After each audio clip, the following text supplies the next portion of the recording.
Eh bien, bonjour Sylvie Bonaldi, on est ravis de vous accueillir à l'Honest. Est-ce que vous voulez bien vous présenter, qu'on fasse un peu le tour de qui vous êtes pour ceux qui ne vous connaîtraient pas? Bonjour Diane, merci de m'avoir invitée. Donc je suis une élue à la ville de Nice, à la métropole, une élue d'opposition, une élue écologiste. Mais bon, donc au départ, je suis fille d'un couple d'instituteurs qui ont fait toute leur carrière dans un village et qui m'ont inculqué des valeurs dans l'écologie, l'humanisme. euh, et qui ont rompu avec la tradition familiale qu'ils avaient chacun de leur côté du médecin allopathe et qui se sont mis tous les deux à l'homéopathie quand j'étais bébé.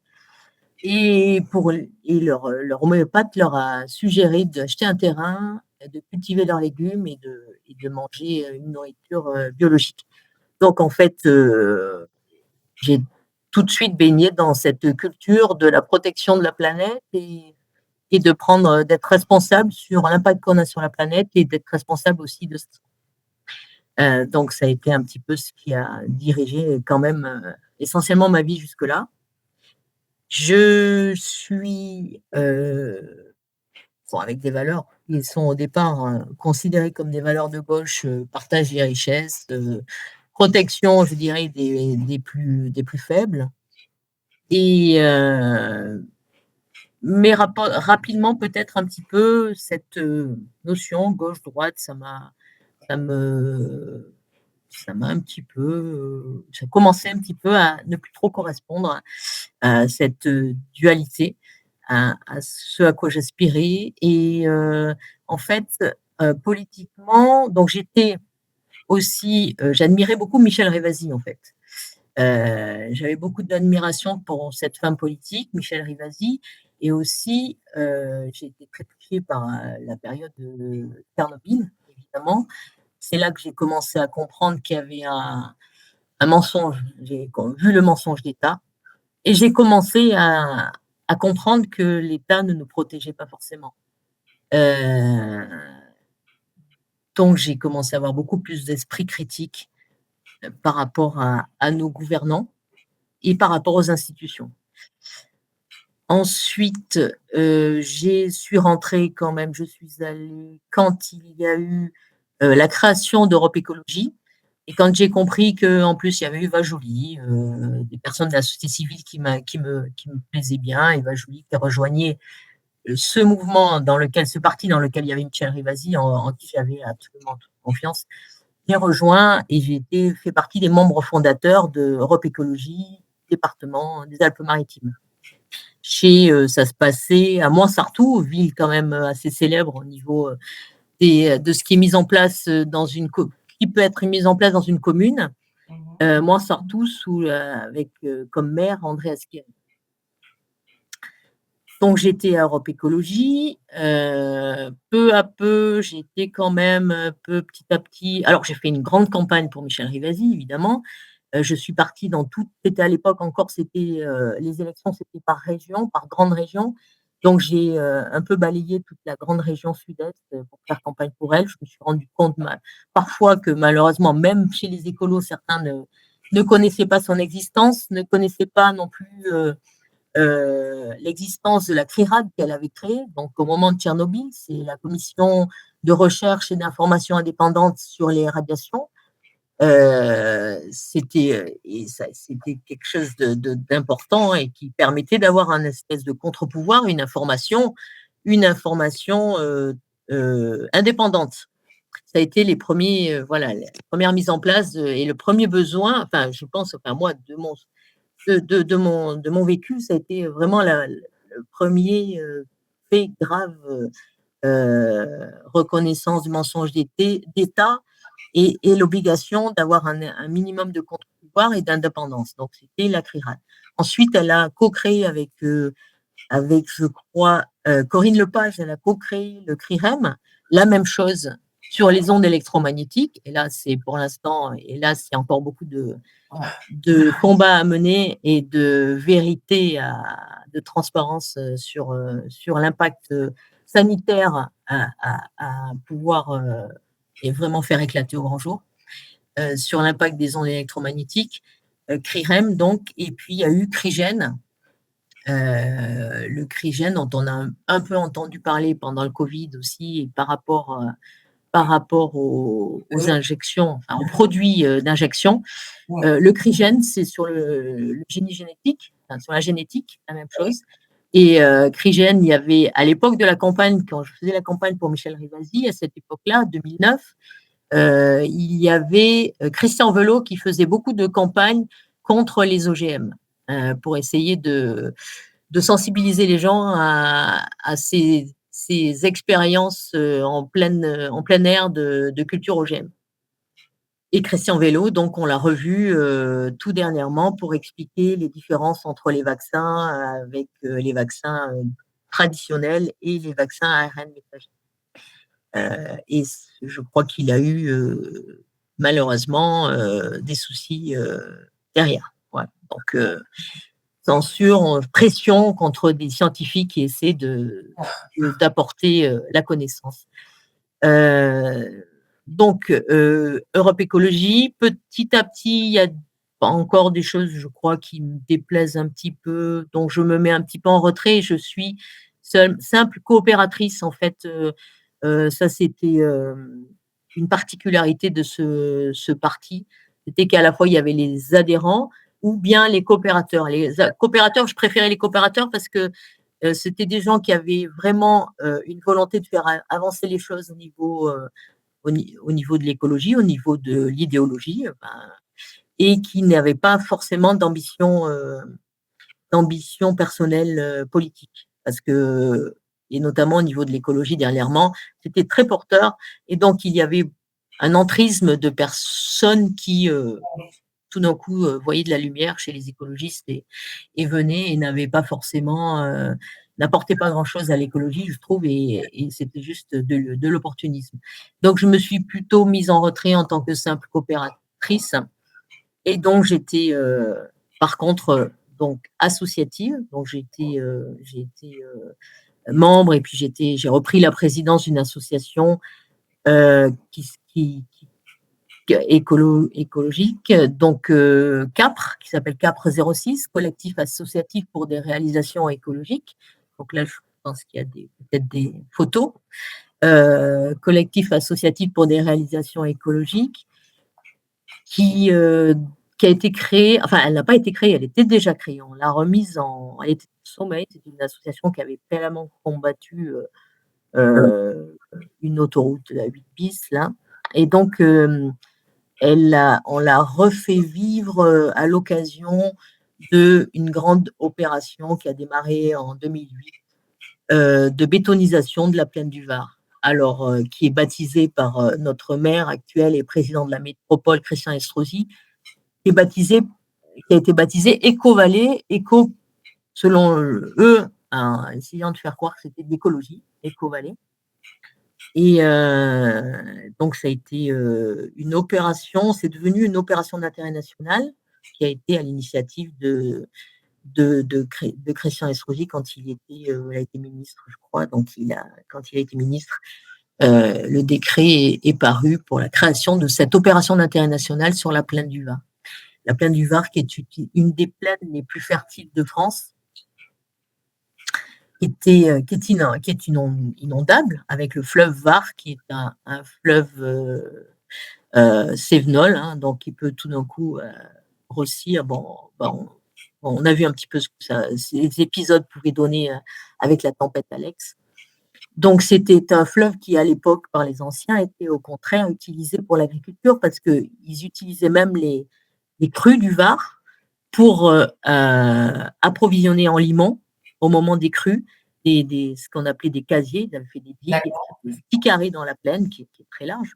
Et donc, il y avait du limon et c'était très, très fertile.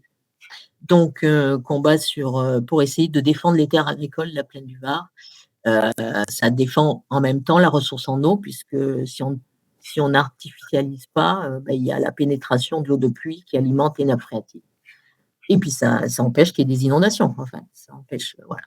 Donc, ce combat-là, et puis à un moment, quand il y a eu,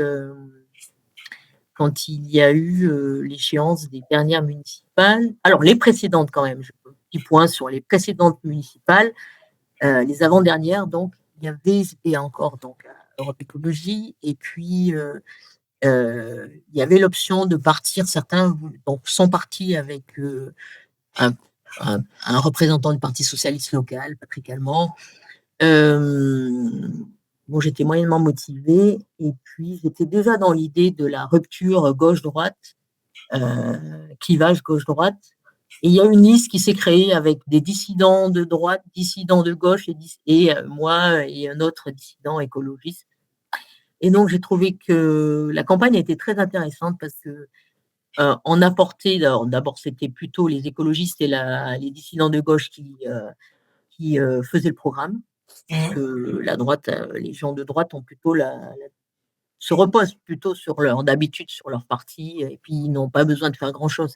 Pour être élu, il suffit qu'ils soient de droite ou descendants de bébés médecins ou à Nice. C'est un peu comme ça que ça se passe. Donc, et la tête de liste, c'était de droite, parce que forcément, pour avoir une chance peut-être d'être élu à Nice, il valait mieux que la tête de liste soit de droite. Donc, la tête de liste était de droite, et puis c'est nous, en gros, qui faisions le programme et qui apportions des choses dans des valeurs, apportions au lieu d'être toujours entre nous et de ne pas pouvoir faire partager nos idées qui peuvent être reprises par d'autres. Donc là, c'était l'occasion d'apporter des connaissances à d'autres personnes. Donc.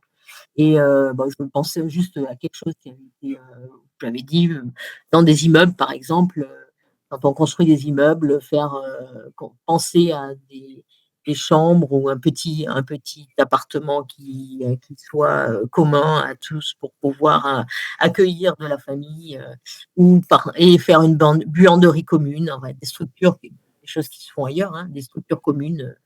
Voilà. Bon. Donc, il y a eu cette expérience de cette liste. La tête de liste, c'était quelqu'un qui ensuite, alors il y a eu 3 élus de cette liste-là, et la tête de liste, c'est quelqu'un qui ensuite est parti, qui était donc qui était un adjoint d'Estrosi, qui a quitté Estrosi, et ensuite il est parti au Rassemblement national. Donc, en fait, après, hein, une fois qu'il a été élu, c'était pas à ce moment-là. Donc, bon, voilà, c'était une campagne intéressante pour ce que j'ai dit, pour le partage, et essayer de un petit peu mettre semer des graines dans l'esprit d'autres personnes, mais c'est tout. Il n'y a pas eu de suite. Donc, ensuite, à l'échéance suivante, j'ai cru comprendre que peut-être j'attendais de voir s'il y avait une liste que d'écologistes. Et donc, il y a eu effectivement rassemblement des écologistes, entre les écologistes d'Europe Écologie et puis Écologie au centre de Jean-Marc Governatori. Et quand j'ai su que c'était que des écologistes, j'ai postulé en fait. Okay. Donc voilà, j'étais 6e sur cette liste et j'étais la dernière élue. Donc voilà pour l'écologie, pour la politique.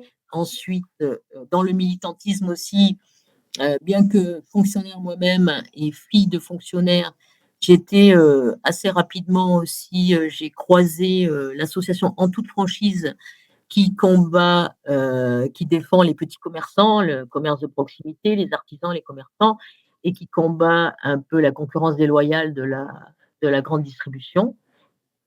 Donc, avec l'association En toute franchise, il y a le lien avec la défense de l'environnement, puisque les grandes surfaces s'installent sur des terres, en périphérie des villes, des terres agricoles en général. Et puis, il y a le lien avec plus de justice, parce que c'est une concurrence déloyale, parce que souvent, ils s'installent sans permis, ils s'installent sans autorisation d'aménagement commercial, d'exploitation commerciale. Donc, il y a, bon, voilà, c'est le combat de la corruption à assez haut niveau, et de la loi qui n'est pas respectée. En général, si je m'investis, c'est souvent dans des domaines qui qui sont peu connus ou pas assez soutenus, parce que sinon, à la limite, j'aurais préféré continuer à faire du sport, à faire mon jardin. Et par contre, donc, y compris au niveau du syndicalisme, je m'étais investie pour, à l'époque, c'était encore les CHSCT notamment, Ouais. c'était pour sensibiliser à la problématique des ondes. Parce qu'il y avait, par exemple, dans le bâtiment où je travaillais, il y avait une antenne relais juste en face et il y avait des collègues qui étaient impactés par cette antenne relais. Ils étaient au 6e étage, donc en face, c'est le pire. Donc ça, c'est aussi un sujet que j'ai appris à connaître grâce à Michel Rivasi. Et voilà, donc je m'investis aussi à ce niveau-là, la protection par rapport à, enfin, faire connaître l'impact sanitaire des ondes et qui est un sujet qu'il faudra continuer vraiment à travailler puisque pour l'instant, on n'est pas au niveau de la vérité et de la protection de la population qu'on devrait mettre en place. Donc, je m'y investis aussi au niveau en tant qu'élu aujourd'hui, hein, puisque j'ai déposé des vœux par rapport à ça, pour faire des cartographies, voir où on peut au mieux installer des antennes relais, avec à la fois alliant une couverture suffisante, mais et une protection aussi de la population. Bon, ces vœux n'ont pas été repris, hein, n'ont pas abouti évidemment, mais Et comment vous le vivez, en fait, tous ces combats qui sont un peu difficiles, comment vous les vivez? Vous avez des moments où vous êtes déprimé ou comment ça se passe? Parce que ça paraît, très difficile. Nous, quand on est citoyen, quand on voit comment ça peut se passer dans les assemblées, ça a l'air d'être très compliqué. oui, oui, oui, bah, alors, le combat que j'ai mené, j'en ai pas encore parlé, mais par exemple, bon, on n'a pas encore évoqué le sujet, la période Covid, Oui, mais à ce moment-là, c'était relativement facile, même si j'étais toute seule dans l'hémicycle, enfin dans l'hémicycle, donc dans le conseil, au sein du conseil municipal ou métropolitain, même si j'étais toute seule, il y avait dans la rue le samedi, tous les samedis, il y avait parfois jusqu'à 40 000 personnes dans la mmh, rue. d'accord. Donc là, je me sentais portée par les manifestants et par les citoyens quand même, par de nombreux citoyens. Et donc, ce qui justifie encore, donne de la légitimité et donne du courage en fait, hein. Et c'est ce courage Comment que vous j'ai étiez observé. vus au sein de l'hémicycle quand vous parliez? Vous étiez accueillis, enfin ce que vous disiez, c'était respecté? Est-ce que vous avez vu, parce qu'on voit après depuis la période Covid, on a l'impression qu'il y a vraiment, un clivage en fait qui s'est fait, où il n'y a plus du tout d'écoute. Alors non, donc effectivement, j'étais régulièrement coupée, le micro coupé, D'accord, déjà arrivé. absolument pas respecté, voilà, absolument pas respecté. Et ça a été donc l'objet de la rupture avec le groupe avec lequel j'ai été élue, des écologistes. Alors, le groupe dans lequel il n'y avait plus Jean-Marc Governatori, qui, qui est, comme moi, quand même critique par rapport à la politique vaccinale qu'on a eue pendant la vaccinale, entre guillemets, que nous avons eue pour traiter le Covid, et puis donc, à un moment, j'ai fait une intervention. Je ne sais pas si on va la voir. J'ai fait une intervention. On la passer maintenant si vous voulez. Voilà. On la passe et on revient alors. Voilà, donc je la passe, elle fait 4 minutes. Je vous remercie. Je passe la parole à Madame Bonaldi. Monsieur le maire, mes chers collègues, la ville donc a fait une offre à la CPAM fin mars 2022 en vue de l'acquisition d'un local pour la somme de 1 million d'euros hors taxes afin d'en faire un centre de vaccination. C'était un centre de vaccination Covid-19 au départ sur la délibération. On a sur la table une modification en barrant, vous avez fait barrer Covid-19. Les choses ont quelque peu évolué en 6 mois. Mais alors, on peut quand même supposer que c'était essentiellement pour Covid-19. Les choses ont quelque peu évolué en 6 mois sur la confiance en la vaccination Covid de la population. Il n'y a peut-être que les médecins de notre assemblée pour ne pas s'en rendre compte. Des injectés 2, 3 et 4 fois ont été malades du Covid et ont pu le transmettre. Des jeunes vaccinés en bonne santé sont morts à domicile, parfois pendant leur sommeil. Motif du médecin légiste, décès de cause inconnue. Certes, Monsieur Chambla, vous dites que ce centre servira à toute vaccination, mais jusque-là, la population s'en est facilement passée. C'est le médecin de famille, le pédiatre qui pratique cet acte, un acte qui, en ce qui concerne les injections Covid, doit faire l'objet d'un consentement libre et éclairé. Est-ce bien le cas? Monsieur Chambla, en commission, donc vous nous confiez, et vous l'avez dit là, que ce local pourra servir de centre de recherche. La recherche en médecine serait maintenant de la compétence de la ville, mais s'il y a bien un besoin actuellement non pris en charge par les services de santé, ce serait de recenser les effets secondaires des injections, de faire remonter réellement les cas et de pratiquer des autopsies pour les décès de causes inconnues. La pharmacovigilance française est basée sur le principe du challenge, déchallenge, rechallenge. Le patient prend un traitement, il subit un effet indésirable, le patient arrête le traitement, plus d'effet indésirable, le patient le reprend et de nouveau l'effet indésirable. L'imputabilité est incontestable dans ce cas-là. Qu'en est-il d'un vaccin qui, une fois injecté, est irréversible? Comment appliquer le déchallenge? C'est impossible. L'OPCEST, l'Office parlementaire d'évaluation des choix scientifiques et technologiques, invite à plus de transparence. L'Office regrette que la communication institutionnelle sur les effets indésirables ait été trop discrète par rapport à la communication incitant à la vaccination et regrette une reconnaissance et un accompagnement des personnes qui souffrent d'effets indésirables trop marginalisés aujourd'hui. Toutes ces femmes qui voient leur toutes ces femmes qui voient leur cycle menstruel perturbés, les cas d'ablation de l'utérus, les personnes qui ont des AVC, des myocardites, ne doivent-elles pas être prises en compte? La directrice actuelle de l'ANSM co-signait une étude en 2005 sur la pharmacovigilance des vaccins. Je cite, des alertes, mais trop peu exhaustives. 1 à 10% des effets indésirables graves sont notifiés. En ce moment, au Parlement européen, ont lieu des débats sur la gestion Covid avec des représentants de l'industrie pharmaceutique. L'eurodéputé Michel Rivasi, qui œuvre beaucoup contre l'opacité des contrats et pour la transparence sur la composition des vaccins, interroge sur la qualité des vaccins à partir de documents. Vous avez dépassé votre temps de parole. Face à cette attitude complotiste inacceptable et inadmissible, voilà, je pose la question directe à Madame Chenel, vous qui êtes multidiplômée de Berkeley, vous qui, etc. Madame Chenel, est-ce que vous vous associez au nom du groupe aux propos qui viennent d'être tenus? Madame Chenel, je vous pose clairement cette question parce que on a besoin de savoir si, au nom de votre groupe, vous vous associez aux propos qui viennent d'être tenus. Le groupe ne s'associe pas aux propos de Madame Bonaldi. Elle parle. Je vous remercie. Voilà. Je vous remercie et je n'en attendais pas plus de votre part et je vous remercie parce que j'avais confiance dans la pertinence de votre raison et de votre esprit éclairé à cet égard. Voilà. Là, je crois que c'est typique. C'est vraiment hallucinant de se dire que quand on est élu, on vous coupe la parole comme ça.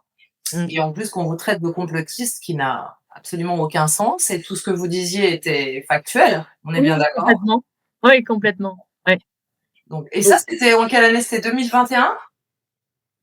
C'est au tout début de la vaccination? Alors, ça c'était 2022. oui, non, c'est pas décembre 2021. C'était parce que décembre 2021, j'ai fait un vœu pour demander à ce que on accepte les non injectés, ceux qui n'avaient pas le pass, au marché de Noël, au marché extérieur, qui a déchaîné aussi. Ça c'était décembre 2021. Non, ça c'est plus tard. C'est 2022, je pense.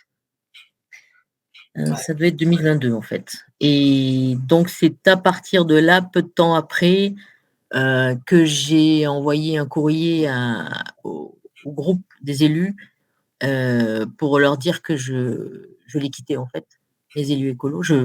Donc je devenais, je quittais le groupe, j'étais indépendante, donc élue indépendante désormais pour pouvoir conserver la liberté d'expression parce qu'en fait, suite à mes interventions, Alors là, bon, j'aurais dû dire, je voulais le dire à la fin en fait. Je devais le dire à la fin. Je m'exprime en mon nom propre. C'était convenu avec le groupe que je le dirais, et j'avais prévu de le dire à la fin. Donc, ben, comme il m'a coupé avant, je n'ai pas pu le dire. Donc, effectivement, je m'exprime en mon nom propre.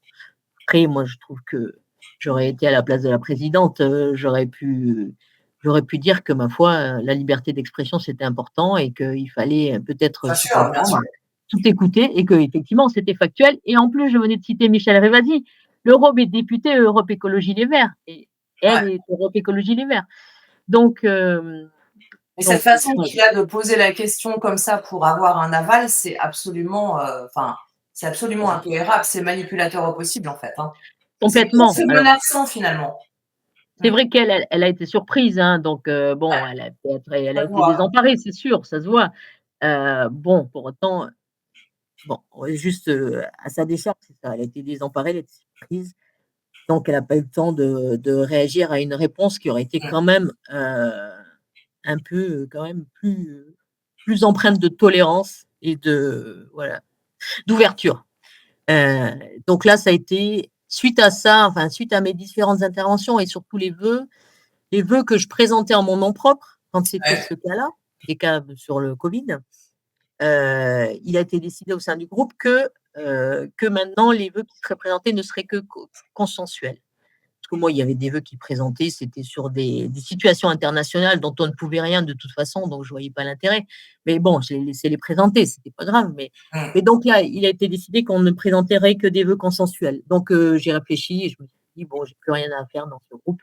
Ouais. Il faut que je reprenne ma liberté d'expression», et Mais ce qui est on est quand important. même dans l'antithèse de la démocratie, puisque si dans un hémicycle, on ne peut pas s'exprimer clairement, surtout quand on parle, avec, en citant des faits et Voilà, en étant tout à fait, clair et calme, c'est ouais. absolument Oui. hallucinant. On est vraiment dans une pression dictatoriale incroyable.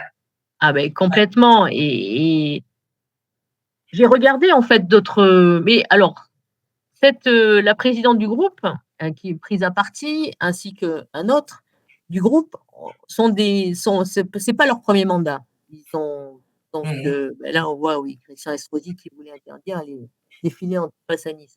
C'est pas leur premier mandat, donc et j'ai remarqué, enfin moi, je leur ai dit à un moment: «Mais le règlement, on peut pas l'accepter». Dans le règlement du conseil municipal, on est ou métropolitain, nous sommes obligés de donner la veille, le matin à la veille du conseil, Ouais.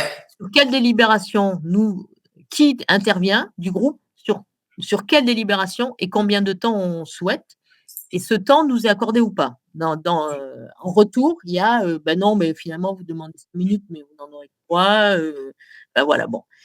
Donc ça, c'était tant que j'étais dans le groupe, ça se passait comme ça. Il y a la conférence des présidents et ça se décide comme ça. Et puis, moi, mais je leur disais: «Mais quand même, c'est scandaleux, on ne peut pas accepter ça», et puis j'ai regardé d'autres conseils.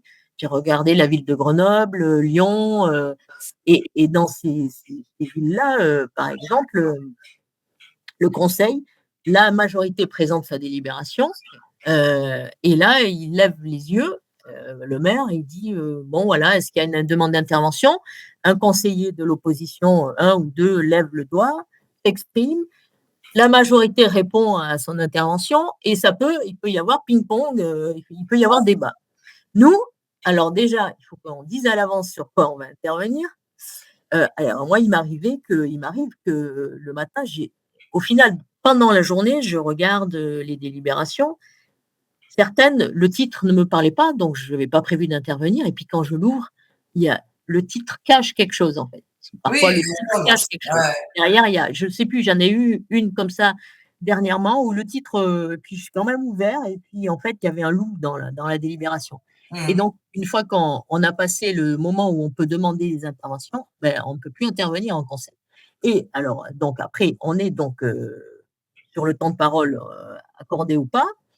Et donc pire maintenant, moi qui suis, alors déjà, je leur dis: «Mais on n'aurait jamais dû, on ne devrait pas accepter un règlement qui prévoit qu'on demande une intervention à l'avance. On devrait pouvoir intervenir, au dernier moment si on le souhaite». Alors déjà ça, c'est une particularité de la ville de Nice. Je ne sais pas s'il y a d'autres grandes villes comme ça. Enfin moi, le peu que j'ai vu, dans les autres conseils, Marc C'est Morizet, vraiment à la métropole de Bordeaux, c'était pareil, hein. Il doit même, indiquer ses questions et elles sont acceptées ou pas avec un temps de parole et il est lui aussi régulièrement coupé, en fait, quand ça ne plaît pas. oui, c'est vrai. Oui, Marc Morissier. Oui, Impressionnant, oui, oui. Ben, nous avons la même expérience. Nous sommes tous les deux issus d'Europe Écologie Les Verts. Tous les deux, nous avons quitté Europe Écologie ouais. Les Verts parce que nous ne pouvions pas nous exprimer correctement sur les injections et sur la politique sanitaire pendant le Covid. Et donc, lui aussi est très censuré, effectivement, en conseil. Et moi, depuis que je suis seule, que je ne fais plus partie du groupe, Oui, un jour, comme ça, il a décidé, le Christian Estrosi dit, voilà, nous avons eu hier une conférence des présidents et nous avons décidé tous, donc les deux autres présidents de groupe, ouais. nous avons décidé que ceux qui ne font plus partie d'un groupe n'ont plus qu'une minute de parole, une minute de temps de parole par intervention. Donc voilà, donc c'est ce qui m'est attribué actuellement, c'est une minute. Est-ce Donc, que c'est légal, en fait? non, mais alors c'est vrai, alors il faudrait que j'attaque au tribunal administratif, enfin voilà. Oui, parce que c'est absolument, scandaleux de censurer ou de limiter la parole d'un élu puisque vous êtes élu, donc vous représentez des citoyens. Complètement. Et donc en fait, j'ai regardé un peu ce qui, dans les textes, il y a bon, c'est clairement ça serait censuré ça serait clairement retoqué pour, absence de liberté d'expression et OK, il y a eu quand même, de la jurisprudence, à ce d'accord. niveau-là. Donc oui, voilà, mais il faudrait prendre le temps d'attaquer, bon, pour le temps qui reste comme, mandat et ma foi, je ne le fais pas, je ne l'ai pas fait pour l'instant, peut-être que je le ferai. Vous avez pas Donc des alliés dans l'hémicycle, des gens qui voudraient aussi pouvoir parler et le faire à plusieurs ou alors des alliés dans l'hémicycle, oui, mais alors ils sont plutôt, les alliés dans l'hémicycle, c'est plutôt maintenant, la droite, Ciotti. Alors ça, c'est plutôt conseil métropolitain, la droite ciotiste, enfin notamment une députée, Christelle Lantorni, à la limite, hein, je pense, enfin voilà, mais non, c'est vrai que j'aurais aimé à ce niveau-là quand même qu'il y ait, de la part des présidents, des 2 autres groupes, un minimum de de respect? tolérance, de respect, Ouais, bien sûr. de toute, voilà, de la parole quoi, des autres, il n'y a pas que Bien sûr. il n'y a pas qu'eux, je représente autant que ma voix doit être, entendue, autant que celle des autres, élus, du groupe, Mais sinon il y a pas de démocratie. On peut pas avoir démocratie si on censure le débat. Eh Enfin, beh, c'est complètement, tellement évident. complètement. Ouais. C'est un gros problème Et est-ce que vous avez trouvé que ça s'est amplifié, par exemple, depuis la crise Covid ou est-ce que ça a toujours été pareil ou parce qu'on a l'impression qu'il y a une amplification de cette censure, de l'utilisation des mots manipulateurs tels que complotiste et cetera? Est-ce qu'il y a vraiment eu une aggravation avec, depuis 2020? complètement. Alors en fait, là aussi où j'en ai pris conscience, c'est quand il y a eu, il y a eu le décès donc de Michel Rivasi, et il y a eu, la création du prix des lanceurs d'alerte. Le prix des Oui, lanceurs d'alerte. Michel Rivasi, oui. Et le prix Michel Rivasi des lanceurs d'alerte. Et là, à la conférence de presse, Oui, il y avait Corinne Lalo. exactement, j'y étais aussi. Mmh. Ah ben voilà. Et Corinne Lalo est une donc est, hein, elle a dû se présenter parce que tout le monde la connaît. Enfin voilà, Corinne Lalo était une journaliste d'investigation. Elle était sur journaliste d'investigation à TF1 au moment de Tchernobyl. Exactement. Et moi, je l'avais déjà remarqué, j'avais commencé à en prendre conscience et elle l'a dit là. Elle a dit que entre cette période-là où elle, très rapidement, elle a pu aller alerter, elle a pu aller à la frontière avec l'Allemagne Ouais, ouais. et puis comparer le traitement du passage du nuage en Allemagne et en France, dénoncer celui qui était fait en France. Euh, et donc, c'est passé au journal de 13h de TF1 à cette Exactement, époque-là. exactement. Oui, oui. Mais elle dénonce régulièrement, justement cette aggravation, Voilà. cette censure accentuée sur les médias et Et même des politiques, en fait, hein. Et même des voilà et là, c'est quand même affligeant, Mmh. cette absence de débat chez les écologistes. Ouais. Cette absence de débat chez les écologistes qui ont fait que je les ai quittés. Heu, alors les écologistes qui, en plus, devraient étaient contre les OGM, hein, donc Mmh. vaccin à ARN messager, bon, ouais. Bon, c'est vraiment affligeant. Moi, je pense, enfin, je leur ai déjà dit que, qu'ils allaient, enfin bon, qu'ils ne représentaient plus grand-chose, en fait, à mon sens. Ouais. Et les gens que j'ai enfin voilà, c'est vrai que beaucoup de gens que je connaissais déjà avant, qui étaient écologistes ou que j'ai connus depuis cette crise-là, sont quand même des écologistes, mais qui comprennent pas l'attitude du mouvement, du parti politique Europe Écologie, des écologistes aujourd'hui.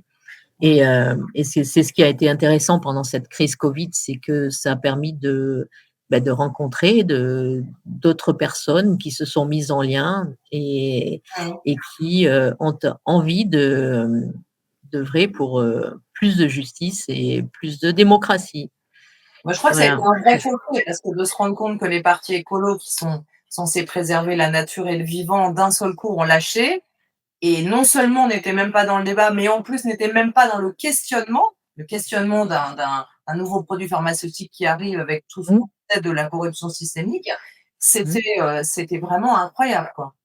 Et qui Ah n'ont ouais. même aucune connaissance, puisque j'avais abordé la chose au prix Michel Rivasi du cas de Rainer Fulmich, hein, qui est cet avocat Oui. blanc qui a tout Mmh, dénoncé et dont il ne connaissait même pas le mmh, nom, en fait, hein, et qui est oui. toujours emprisonné et torturé, pour le faire taire absolument. Ah oui, mais je me souviens alors de ce passage-là, Ouais. effectivement. Oui, oui, c'est affligeant, ouais. Ben, ça montre bien le schisme entre, ceux qui regardent la télé et ceux qui sont sur les réseaux sociaux, en fait, hein. Moi, il y a des années que je regarde plus la télé, donc eux doivent être encore sur, l'information télé et ne veulent pas savoir. Ah Oui, mais c'est c'est cette dystopie, cette expression de démocratie où on espère que dans l'hémicycle quand même des choses passent et Dieu sait qu'il y a peu de représentants, qui nous donnent l'impression d'exprimer notre voix, hein. On l'a vu avec les vidéos de Marc Morisset qui sont passées sur TikTok, qui ont fait des milliers de vues, où les gens disaient: «Bah, enfin un élu qui s'exprime pour moi» et en fait, on ne peut plus vraiment parler de démocratie. On ne peut pas. À partir du moment où les élus, quand ils s'expriment, sont complètement déconnectés de la vie réelle du citoyen et que les quelques-uns qui arrivent à vraiment représenter notre voix ne sont ni entendus, ni même écoutés et voire conspués, hués, moi j'étais, les quelques vidéos que j'ai vues, sur l'hémicycle avec Marc Morisset, c'était extrêmement choquant de voir qu'il n'y ah a pas du tout de respect, en fait, de respect de la parole de l'autre. Comment oui, peut-on, se parer de démocratie quand on n'est même pas capable d'écouter quelqu'un? C'est affligeant. Mmh. oui, oui, oui, oui heu, c'est plus tout d'un coup une Et donc, ligne comment électrique. vous avez réagi, vous, avec cette crise? Alors, est-ce que ça vous a choqué? Quelles ont été vos impressions dès le départ ou est-ce que vous y attendiez? Comment vous avez réagi? Parce Mmh, que c'était mmh, quand même d'une violence, assez inouïe, hein. mmh. Bah, cette crise au départ, bah, le virus, tout ça, au départ, bon, observatrice, hein. Mmh mh. Après, après quand il y a eu le confinement, je me suis dit, «Quand même, c'est bizarre, que tout d'un coup, l'État, enfin le gouvernement nous protège est censé, dit qu'il protège notre santé et puis qui met à bas l'économie quoi, en fait, hein, bon donc rapidement, il faut avoir un minimum d'esprit critique Ouais. et de discernement. Il y a quelque chose qui tourne pas rond, il y a quelque chose qui va pas, on n'est pas habitué à ça. Enfin moi, je ne suis pas habituée à ça et et donc ce qu'on a pu voir qui était, fou, c'est par exemple, les marchés, ouverts, les marchés, interdits et puis on autorisait les gens à aller dans les grandes surfaces. Mmh. Ah oui, oui. Donc heu, donc là, le moindre Français qui a un peu de jugeote, peut réfléchir et se dire: «Est-ce qu'on n'est pas en train de vouloir, détruire tout ce qui est les productions locales, et puis peut-être aussi en même temps mettre en avant, enfin c'est ce que ça a fait, hein, le commerce en ligne, hein, voilà. Ouais. Et Oui, donc puis là, bien sûr, tous les petits commerçants locaux. En fait, voilà, détruire tous les petits commerçants extrêmement. locaux, production et petits commerçants locaux. Et donc, alors à Nice, Nice qui est considérée comme une ville réac, de vieux, Ouais. et il y a quand même des choses qui se passent qui sont très bien. Il y a eu déjà Nuit debout où j'étais très, très étonnée parce que Ah. ça avait dès le premier soir, il y avait la place Garibaldi qui était couverte Mmh. et ça a bien fonctionné et donc ça, c'était déjà une période intéressante. Moi, j'y allais tous les soirs, voilà. Et puis, il y a eu donc le Covid où ça a pris une grande ampleur très rapidement. Et Nice a été une ville qui a initié, qui a été pleine de créativité. Par exemple, pour comptabiliser, alors, il faut dire les médias, voilà, là on voit la foule hein, Ouais. qui manifeste. Oui, Et c'est beaucoup de monde là. C'est beaucoup de alors, monde. c'est beaucoup de monde. Moi qui ai fait des tas de manifestations, pour l'écologie, pour les retraites, voilà. Je manifeste régulièrement dans Nice, je manifestais régulièrement dans Nice déjà.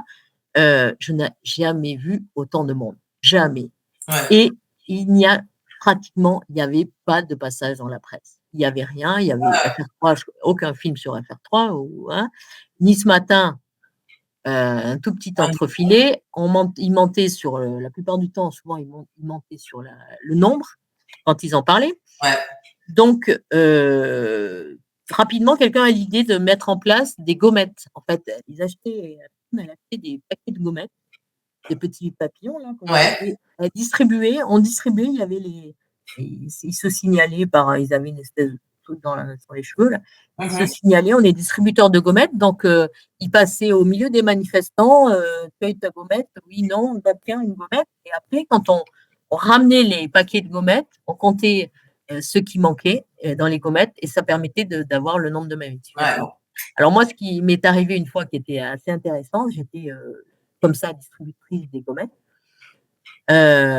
J'étais en fin de manifestation et il y avait la police qui suivait.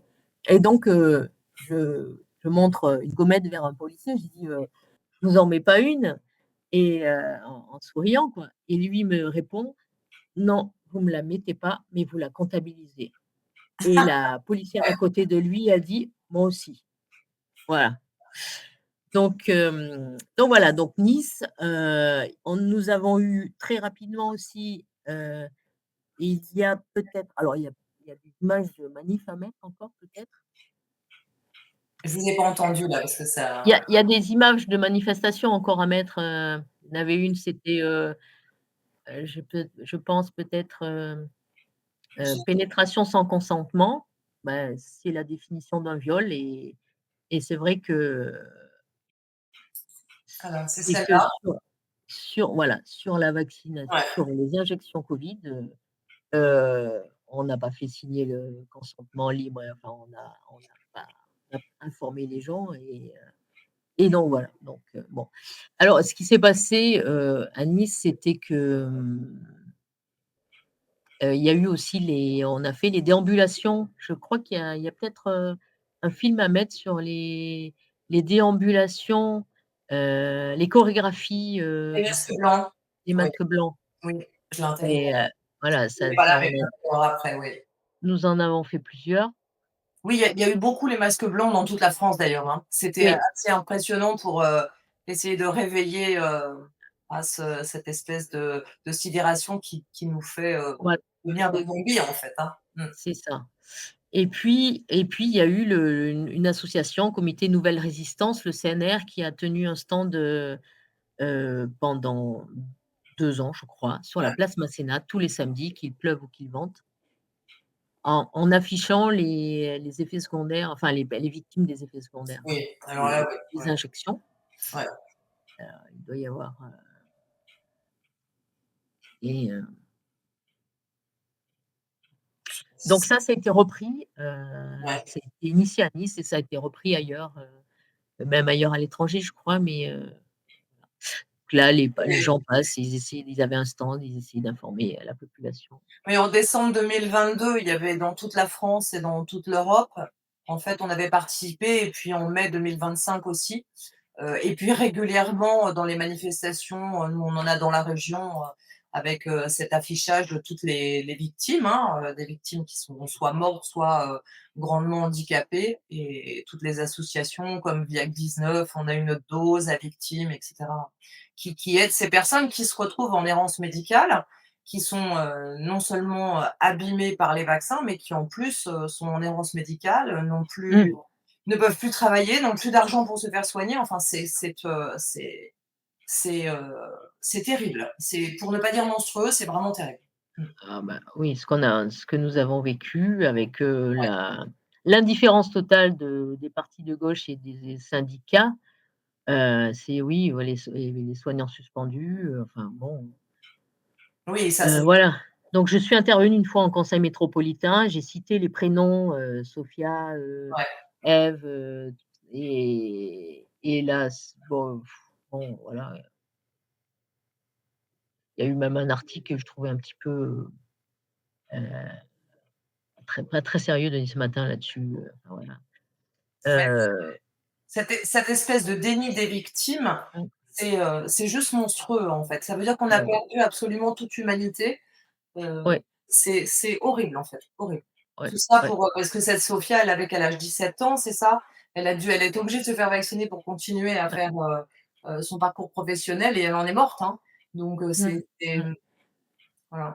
Et oui, je passe le mot sur toutes ces victimes qui sont dans une souffrance abominable, en fait. C'est-à-dire physiquement, oui, des celles qui douleurs en sont permanence, qui ne peuvent plus dormir, qui c'est sont ça. fatiguées, on en a rencontré plusieurs, c'est absolument terrible, absolument. Oui, oui, oui, voilà, ça fait partie de oui, de ces gens qui souffrent et dont la souffrance n'est pas reconnue. Donc c'est double peine, quoi, double peine. Oui, oui, oui.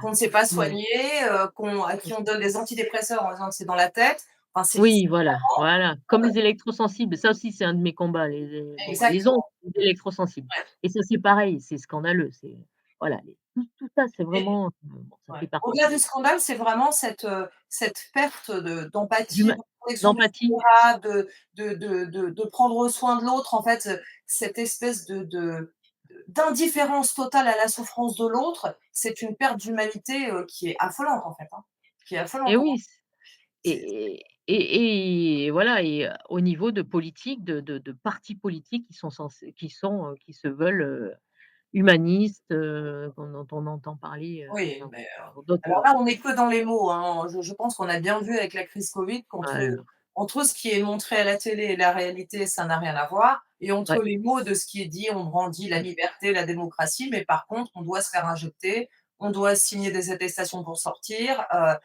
si on est malade, on doit se taire, sinon on est, traité d'anti-vax, même si on s'est fait injecter et que du coup, on a des souffrances abominables. Enfin, on est dans quelque chose d'absolument fou, en fait. On est Oui, dans quelque chose de oui. fou. Mmh. Et c'est ça que j'aimerais comprendre, en fait. Je sais pas, parce que je connais des personnes qui veulent pas en entendre parler, je sais pas quel, voilà, psychologiquement, quels sont les ressorts. Pourquoi ces personnes qui sont écolos, qui sont enfin, normalement, qui étaient ouvertes, à des souffrances, que qu'est-ce qu'il y a eu? Qu'est-ce qui s'est passé? Et pourquoi elles ont vrillé comme ça, à se fermer, à ne pas, voilà, être pénétrées par ces problématiques-là. Enfin, moi, franchement, je j'arrive pas à comprendre. Je sais pas pourquoi, voilà, nous avons compris ce qui se passe, voilà, oui, nous voyons, En fait, c'est une question d'esprit critique et de discernement et oui, en définitive, l'étude qui a été faite enfin, depuis l'époque nazie sur, mmh, les cognitions, enfin, les capacités cognitives des personnes, toutes ces études ont travaillé sur la sidération. Donc un choc traumatique induit une sidération et donc une paralysie de la pensée. Ce qui est, on va dire, en termes primitifs normal, hein, parce que quand on est, agressé, ben, en fait, l'esprit s'arrête, il y a l'adrénaline qui passe pour qu'on puisse s'enfuir très rapidement. Mais quand on ne le peut pas, en fait, il n'y a plus de raisonnement et l'accumulation de ces chocs traumatiques est vraiment quelque chose de volontaire, hein, c'est de l'ingénierie sociale, qui avait été commencée par les nazis, mais qui Mmh, continue là. Et l'accumulation de chocs traumatiques laisse les personnes dans la sidération. Et au mmh, moment où il y a des accalmies, il y a une sorte de déni parce que le déni, c'est une protection mmh, psychique. C'est-à-dire que se dire d'un seul coup que des gouvernants nous ont obligés à nous injecter mmh, un produit qui nous tue, c'est trop, ça ne peut pas être accepté par le mmh, psychisme. Donc il y a un déni, il y a plusieurs mécanismes qui sont très bien expliqués dans le livre d'Ariane Biran sur le totalitarisme ou sur la mmh. manipulation, mais effectivement, on bascule dans un déni où on ne veut pas savoir. On passe à autre chose, on va regarder ailleurs parce que c'est quelque chose qui à affronter est trop difficile. Voilà, comme un enfant qui va protéger ses parents maltraitants. Il peut pas. Oui, Mmh. on le comprend une fois qu'ils ont été injectés. On le comprend ce déni à la limite, hein, cette protection, avant de les mécanismes, de pas se rendre compte, de la manipulation, de pas réaliser qu'en France, où on est un des pays où on consomme le plus de médicaments, Ouais. on disait à ce moment-là: «Restez chez vous, il y a pas de traitement».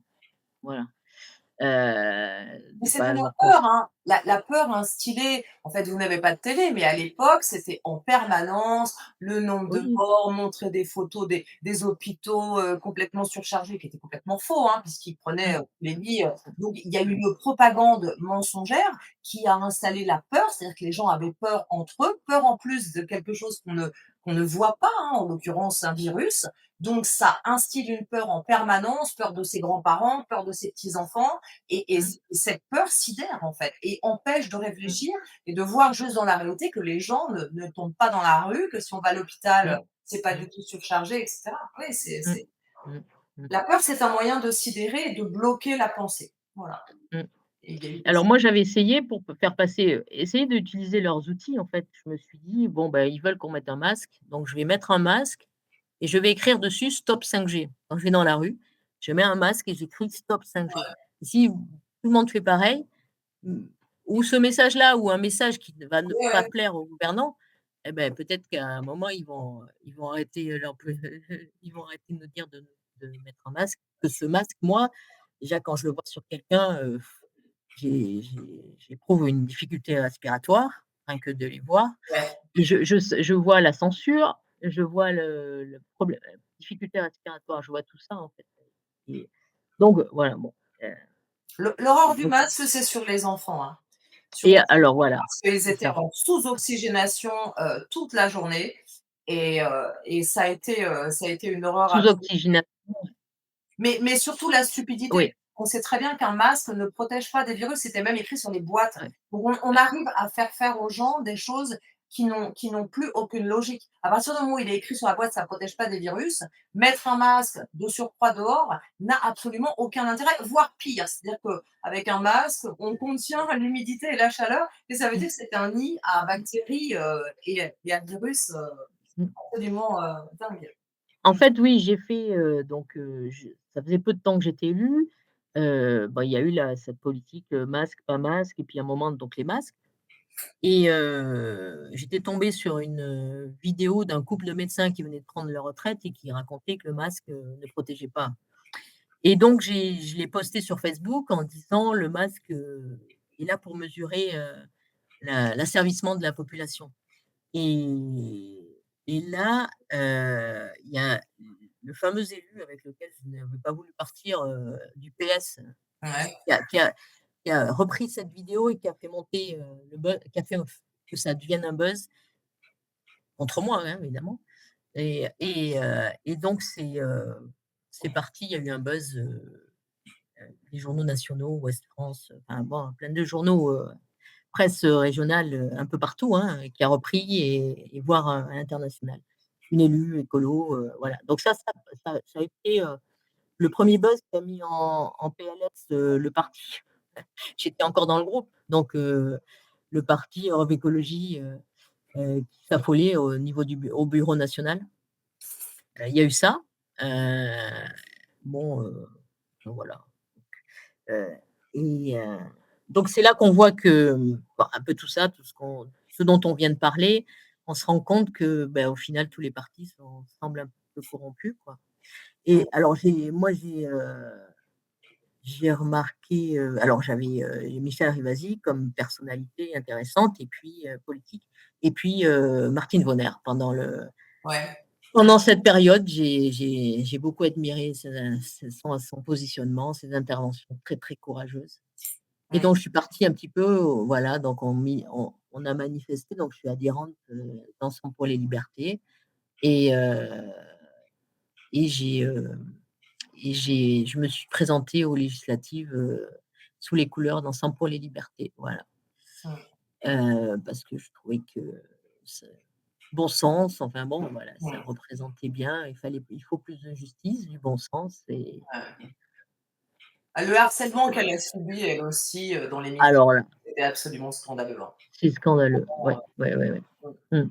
C'était une parole libre, intelligente, et Et professionnelle surtout puisqu'elle ah est bah, quand même, bien sûr, voilà, médecin donc ouais, ouais. c'est ça. Et Mmh, bah, oui. Et donc vous en êtes où maintenant? Je vois qu'il y avait une photo aussi de Police pour la vérité, c'est ça? Vous ah aviez oui, voilà, oui, oui, c'est pareil. Donc là, nous étions allés à Marseille, on avait ouais. loué un bus et on était allés participer à cette manifestation de Police pour la vérité aussi, hein, oui, c'est Mmh. très intéressant. Si je rencontre des fois des policiers, ça m'arrive de leur parler. C'est Ouais. intéressant ce qu'ils font, et c'est vrai que la police, elle devrait être là pour protéger, Évidemment, évidemment. pas les lobbies, donc pas les lobbies, mais la population, en fait, hein.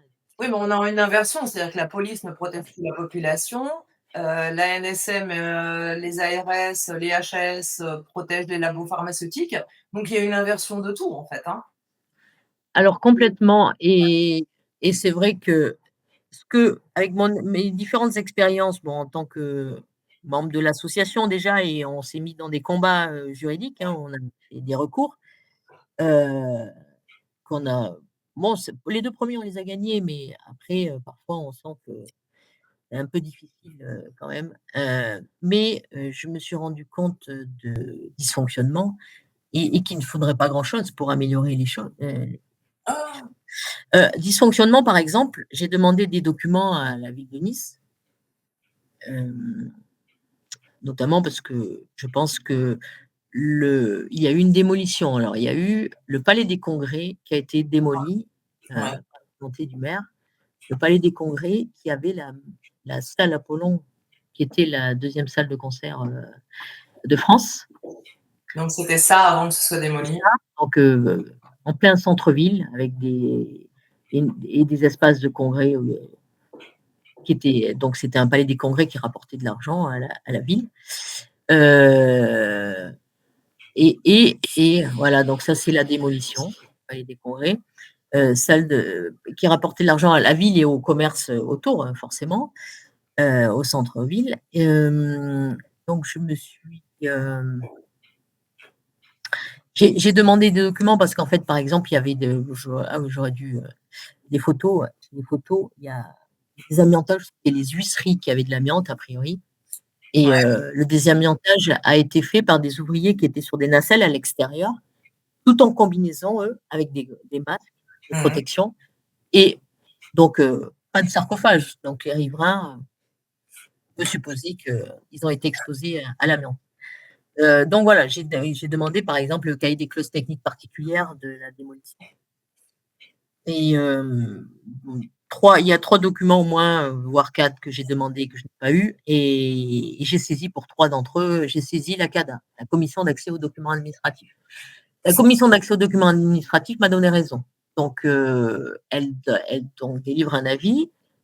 Cet avis est envoyé en même temps qu'à moi, il est envoyé à la Ouais. ville de Nice, hein, à la collectivité ou administration concernée, par la non-communication. Et au bout et je découvre au moment où j'ai l'avis, je me renseigne un peu, je vais sur le site de la CADA. Pour moi, une fois que j'avais l'avis favorable de la CADA, c'était fini, je devais avoir ces documents.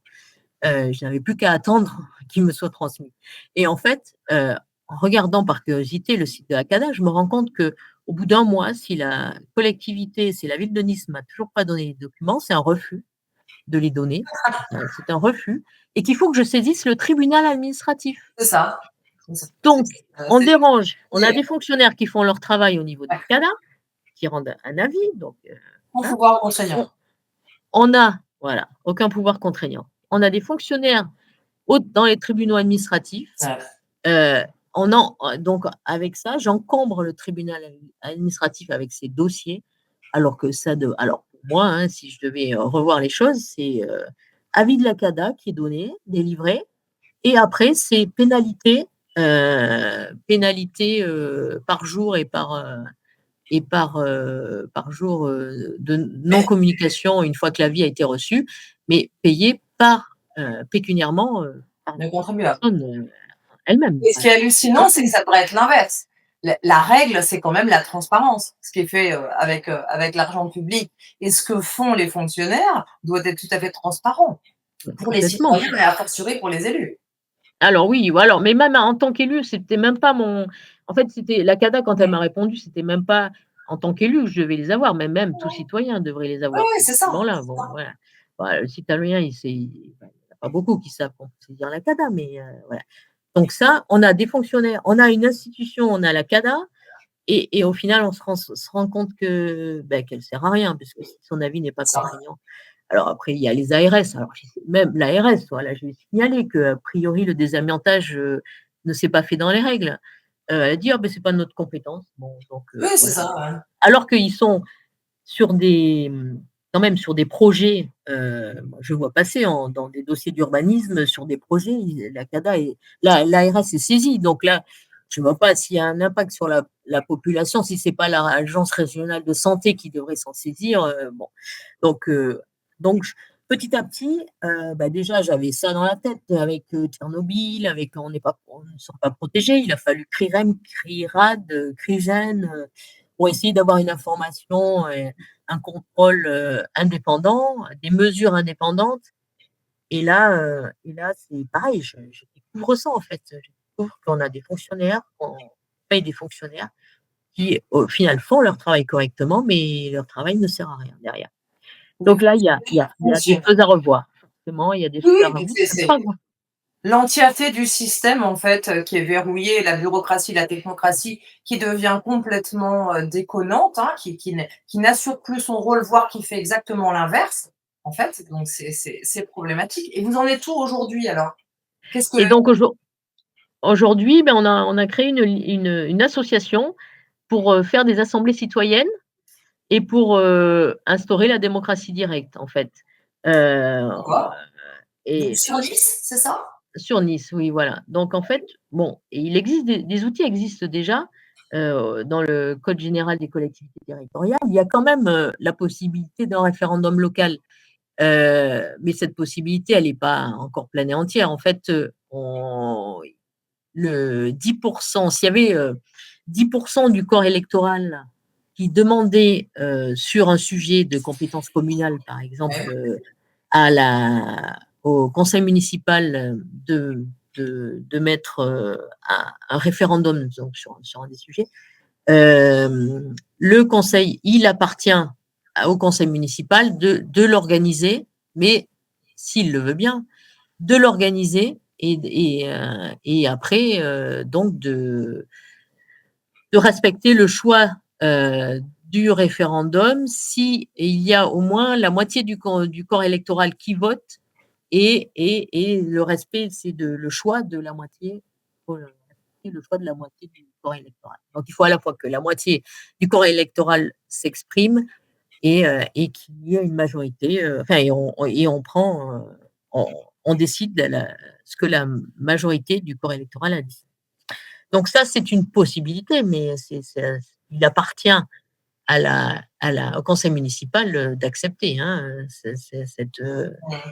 c'est quand même le choix, la décision revient au conseil municipal, mais c'est une possibilité qui existe. Et cette possibilité existe aussi au conseil municipal de mettre pour un sujet un projet pour la ville, de le remettre en référendum à la population. Ça aurait pu, par exemple, typiquement se faire pour la démolition d'Acropolis, parce qu'on a eu dans ce mandat, il y a eu démolition du Théâtre national, de la structure qui hébergeait le Théâtre national, démolition du Palais des Congrès,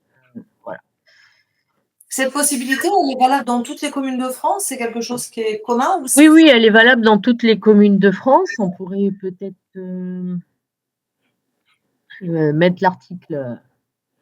Faudrait que je retrouve Moi, l'article. sinon je l'indiquerai, vous Ouais, m'enverrez voilà, pour mettre c'est à ça. jour. Ouais. Oui, oui, non, cette possibilité existe, mais quand même qui est du ressort. Au final, quand même, il faut l'assentiment du conseil municipal. Voilà. Et donc, en fait, Donc tout ça, vous animez ou comment vous organisez ou comment ça s'ordonnance? donc on va créer, on va faire des assemblées citoyennes où on va probablement partir pour les prochaines échéances municipales, désigner la liste par la démocratie directe, hein, au sein de ces assemblées citoyennes, D'accord. constituer la liste par un vote démocratie directe et puis travailler le programme de cette manière-là. C'est vrai que si on met, il faudra qu'on mette de la démocratie directe partout. Là, on voit bien que les partis politiques sont enfermés dans des dogmes, visiblement, on sent bien qu'il y a de la corruption. Il y a notamment, par exemple, des dossiers comme ceux sur lesquels sont en franchise, l'association en toute franchise,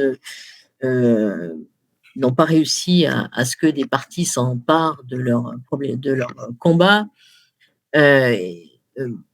Donc, il y a de la corruption au niveau des maires, enfin à tous les niveaux, et la loi n'est pas respectée. Surtout, la loi n'est pas respectée, il n'y a pas d'égalité devant la loi. Donc, tout ça, il faut que ça change, il faut que.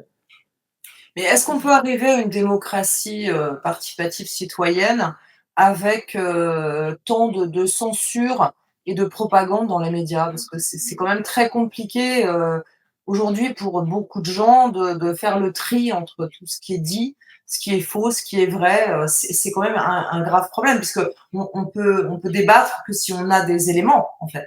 Tout à fait. Ouais, c'est la problématique, mais enfin, on se rend compte quand même que la presse mainstream perd quand même de l'audience et que Ah de oui, plus en plus de gens s'informent par les médias alternatifs. mmh. Et puis, bon, bah, à un moment, un jour, il faudra peut-être qu'on pourra faire en sorte que il n'y ait plus que de la presse, qu'il y ait du vrai débat dans la presse. Ouais. Donc, Oui, c'est retrouver le débat parce que c'est vrai qu'il y a plus c'est du tout de retrouver, débat, voilà, c'est de vrai retrouver débat. le débat dans la, voilà, une fois qu'on aura peut-être un petit peu renversé le système et remettre du débat y compris dans la presse mainstream, hein. D'accord. C'est sûr que sans, sans information, sans débat, les gens ne peuvent pas voter, Ah oui, s'exprimer correctement. ouais, ouais, ouais. Là, c'est Avec beaucoup, on est mené beaucoup par des opinions, des pensées qui sont imposées, mais peu de réflexion, de raisonnement, de recherche, en fait. Oui, on reste dans des dogmes, des partis C'est ça. politiques, hein, notamment, hein. Au niveau des partis politiques, déjà, ça devrait être eux qui devraient essayer de mener le débat sur la place publique, mais eux, ils sont toujours des mêmes sujets, en fait. C'est devenu un petit peu Ouais. obsolète et puis ça ne résout pas les problématiques principales qui sont, plus de justice, enfin une vraie justice, qui sont une vraie justice et une démocratie, une vraie démocratie. Et Mmh. effectivement, la démocratie représentative, actuellement, elle prouve un petit peu son inutilité un petit. Oui, bah, en fait, il y a déjà plus de séparation des pouvoirs, donc ça devient très compliqué d'avoir, une justice ou des débats législatifs ou voilà. La séparation des Oui, pouvoirs, elle est plus du tout là, hein, on le voit bien, hein, dans tout ce qui est décidé, à quelque niveau que ce soit, hein. oui, oui, il y a plus de contre-pouvoir. Il y Ouais. a vraiment plus aucun contre-pouvoir, effectivement. Mmh. Donc ce sera quand ces municipales, les prochaines? Les prochaines municipales, ça devrait être en mars. D'accord. Alors, ça devrait être en mars, alors, notre démarche, la démarche, elle est nouvelle et donc elle n'est pas vraiment prévue, ça pose un petit peu, elle n'est pas prévue, ce qui est prévu, c'est un peu des partis officiels, des émanations de Ouais. partis officiels qui sont,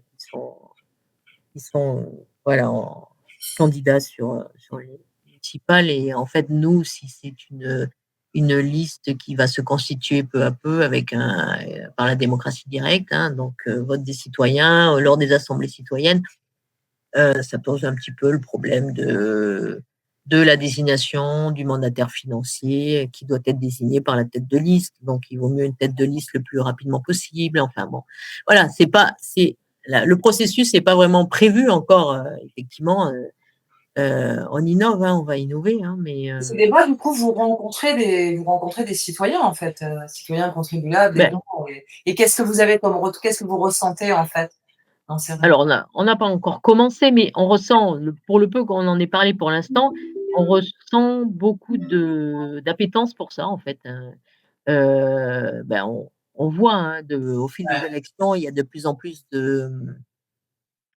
d'abstentionnistes et les gens ne croient plus dans les partis, j'ai l'impression, hein, donc on ressent quand même, une, un un on a un bon retour, sur la démarche, heu, voilà et je pense que le moment est choisi, en fait, hein, d'accord, le moment est bienvenu avec tout ce qu'on a vécu, d'accord. heu, voilà, OK.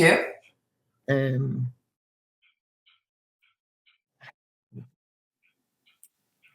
qu'est-ce qu'on peut Ce sera intéressant après d'avoir un retour sur ces débats, en fait. Comment ça se passe, oui, oui, mmh. comment c'est vécu, comment c'est mmh,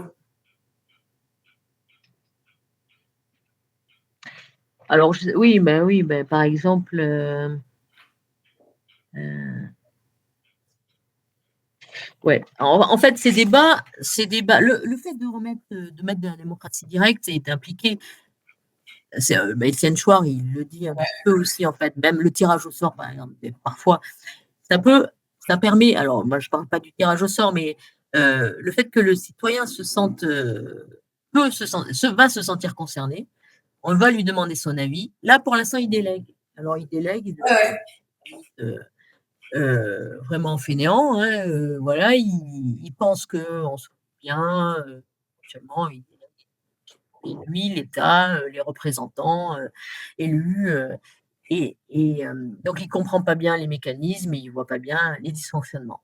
Le fait de s'investir et de rentrer un petit peu plus, mettre les mains dans le cambouis, heu, le fait de voir qu'il pourra peser, fera qu'il aura envie de s'investir un peu plus et donc ça responsabilisera aussi parce qu'en fait, bien sûr. je trouve que ce qui est intéressant aussi, c'est de régler, un peu tout le plus localement possible. La gestion des déchets doit être, la plus locale possible, Ouais. qu'on mesure tout de suite l'impact de ce que l'on fait, de notre Oui et puis que action. ce soit prégnant, que ce soit concret et réaliste, en fait. Quand c'est chez soi, Ouais, on voit voilà. tout de suite, les impacts, bien sûr, bien sûr. C'est ça C'est et donc en fait, voilà, il peut y avoir ça peut être, des sujets enfin, je veux dire alors là, je vais défendre un peu les politiques, hein, c'est pas toujours facile de trancher, c'est pas possible. Par exemple, il y a un sujet à Nice, par exemple, qui pourrait être, compliqué, c'est les pistes cyclables, hein, parce qu'en fait, il y a une volonté d'avoir des pistes cyclables, mais en même temps, il y a pas d'espace, il y a peu d'espace, donc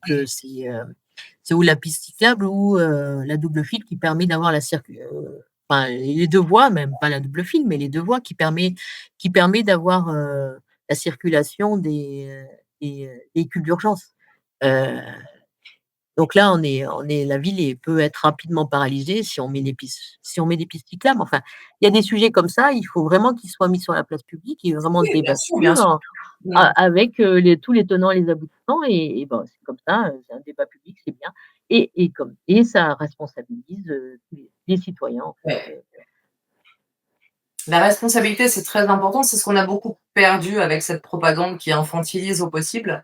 Donc c'est voilà, c'est ça. effectivement, extrêmement important de retrouver sa responsabilité et son implication dans la vie de la communauté, hein, de la société. Oui. Très bien. Oui, il y a des sujets comme, bon alors moi j'étais contre les ZFE évidemment, enfin évidemment, ça me paraît logique, ça n'a rien d'écolo, Même l'inverse en fait, hein, après, ouais, c'est pas ça n'a mmh, c'est pas voilà, c'est, l'ancienneté de la voiture et non pas le degré d'émanation de pollution. Enfin bon, voilà, Bah, c'est c'est pas surtout du qu'en tout. fait, je sais pas si vous aviez entendu, hein, mais il y a une étude en Angleterre qui a attesté qu'en fait, les plus grands polluants viennent des pneus. 60. Oui, voilà, c'est les pneus, oui, voilà, tout à Donc fait, plus une tout à fait. voiture est lourde et donc électrique avec les batteries, plus elle pollue. Mmh, Donc mmh, et puis les nouveaux moteurs émettent des particules ultra fines qui vont jusqu'au cerveau, alors que les anciens mmh, moteurs, mmh, ça restait mmh, dans les mmh, bronches des poumons. mmh, On était vraiment dans l'antithèse. D'ailleurs, il y a tout un sujet là-dessus, mais les taxes à la première immatriculation, c'est un scandale absolu, en fait. C'est une coercition pour obliger les gens à acheter des véhicules électriques quand ils ne le peuvent mmh, pas. mmh, Hein, moi, j'ai mmh, des amis qui mmh. ont un cheval, par exemple, et qui, pour acheter une voiture à 35 000 euros, ont 26 000 euros de taxes. Mais ils ne peuvent pas faire autrement. Donc, cette espèce de coercition de décision par des technocrates qui ne maîtrisent pas, c'est absolument incroyable. Et Insupportable. Mmh. et je pense qu'actuellement, ce qu'on vient de voir, qui rappelle un petit peu la crise sanitaire, mais ce qu'on vient de voir avec, la le massacre qui a été fait sur, la population, bovine, les animaux abattus, les vaches abattues, c'est quelque chose si c'était, les éleveurs et eux-mêmes qui étaient sollicités pour, savoir quelle solution ils envisageaient à cette crise sanitaire, dans la population bovine, Non. je pense que jamais, on aurait fait Mais non, mais on retombe exactement dans le même problème avec, notamment les personnes âgées qui ont été, heu, supprimées, hein, dans les établissements, oui, voilà, les mmh. EHPAD, parce que là, ces animaux peuvent être soignés à l'ivermectine. C'est Donc ça, on la même sait chose. très bien que l'ivermectine, qui n'a absolument, pour ainsi dire, pas d'effets secondaires, sauf quelques personnes qui font des allergies, mais là, on supprime les bovins comme on a supprimé les personnes âgées dans les Mmh. EHPAD. Mmh Parce que mh. c'était vraiment de l'assassinat, hein. Mmh. On est dans un cadre Mmh. eugéniste au Mmh. possible. En refusant tout soin, c'était absolument scandaleux, scandaleux. En plus de les avoir isolés comme ça, enfin, ce qui a été fait. C'est, on est au niveau des nazis, en fait, hein. Dans ce qui a été Oui, fait complètement. population, c'est incroyable, Mmh. incroyable. Mmh. Mmh Cette, mh.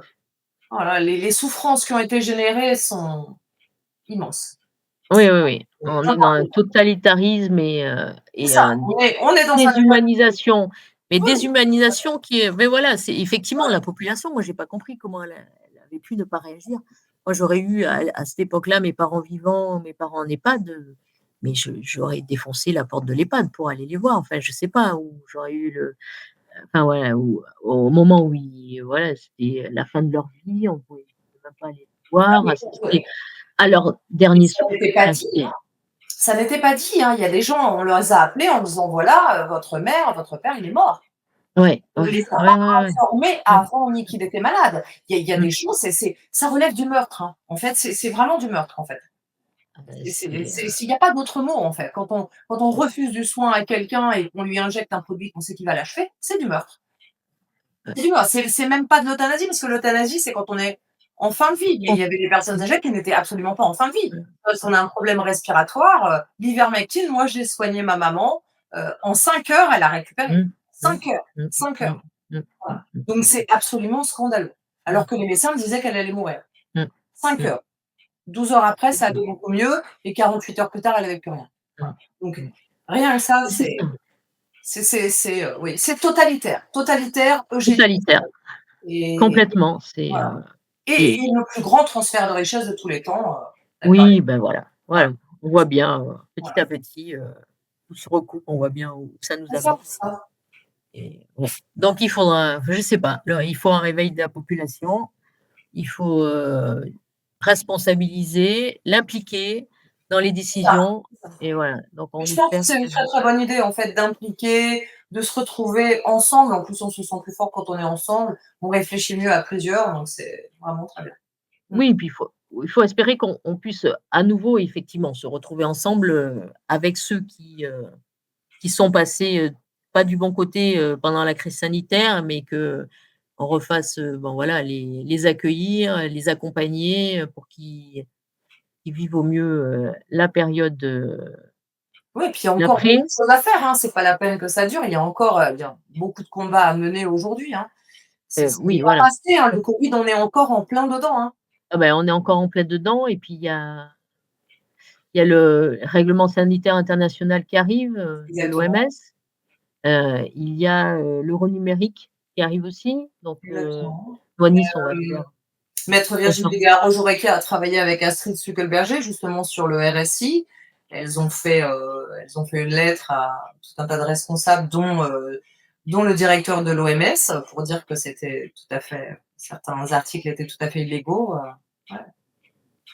c'est ça. Oui, Je pense qu'il faut que la population, bah, comprenne que l'État ne nous protège pas, absolument pas, hein. mmh, L'État, au contraire, plutôt, là, le ces derniers temps, vaccin, nous a plutôt attaqués, hein. ouais, Donc que ce qui est mis en place et ce qu'on croit nous protéger, les agences, c'est non, c'est juste pour nous endormir, exactement, pour nous donner l'impression, pour simuler la protection et donc il faut qu'on, et puis la justice, il faut une justice indépendante. Ça, c'est exactement. pareil, la justice Bah, les ne pratiques de manipulation, c'est pour votre sécurité, c'est pour votre bien. Ce sont voilà, des c'est pratiques ça, de c'est manipulation. ça, Dès qu'on entend ça, il faut avoir des alertes qui s'allument tout de suite. c'est ça. Malheureusement, malheureusement. Ouais, ouais. Bon, bah, écoutez Sylvie, merci beaucoup pour ce retour. On se retrouve, Merci à Honest, eh bien, hein. avec grand plaisir